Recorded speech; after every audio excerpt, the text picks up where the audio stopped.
Nigel Farage is back in the spotlight, but not without controversy.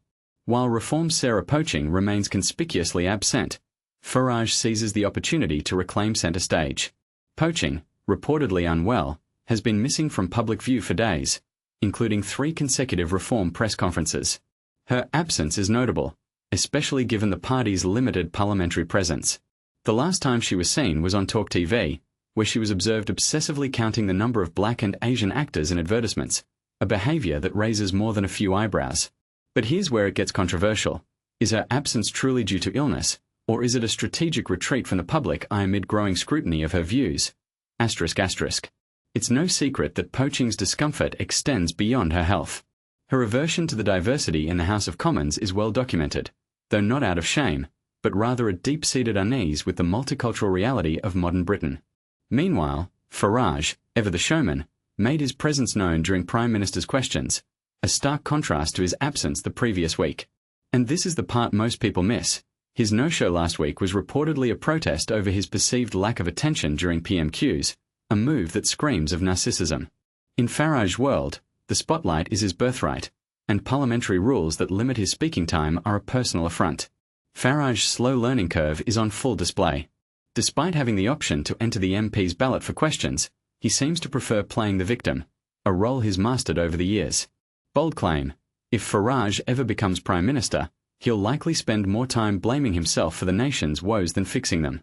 But for now, he's content to bask in the attention, even when it's negative, like when Lib Dem leader Ed Davey highlighted Reform's alleged ties to Russia. Farage wears such accusations like a badge of honor, seemingly unconcerned about the optics of a pro-Putin stance. Is this political savvy, or a dangerous gamble? On Wednesday, Farage introduced a 10-minute rule bill advocating for the UK to leave the European Convention on Human Rights, a move that feels more like political theatre than serious policy. The 10-minute rule is essentially a platform for grandstanding, with no real expectation of action. Yet, Farage thrives on an audience, and the Lib Dem benches were packed, while Labour and Conservative MPs largely stayed away, opting to ignore him. But does ignoring Farage really work? History suggests otherwise. Farage's speech was lackluster, even by his standards, and he appeared visibly irritated when heckled, a stark contrast to his own penchant for shouting down others. His rhetoric was familiar: fear and anger, whipped up by his own hand, with a side of anti-foreign sentiment. Brexit, he argued, isn't complete without severing ties to foreign courts and judges. Is this a legitimate policy stance, or a dog whistle to his base? Pochin, meanwhile, would likely applaud such a policy. Her worldview, confined to an all-white gated community, is one of baby steps toward acceptance, if even that. Davies' response was more measured, accusing Farage of spreading misinformation and highlighting the benefits of the ECHR in holding power to account.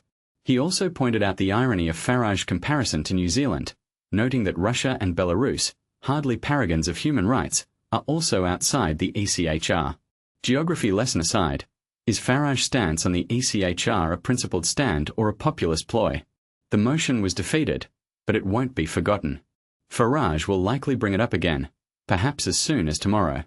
As for PMQs, it was a forgettable affair, with leaders struggling to land blows. Kimi Badenoch tried to corner Keir Starmer on tax increases, but Labour's openness about upcoming budget changes rendered the attack toothless. The real question: should manifesto promises be sacrosanct, or are they mere suggestions? Neither leader has a strong record here, so they defaulted to a slanging match over economic mismanagement.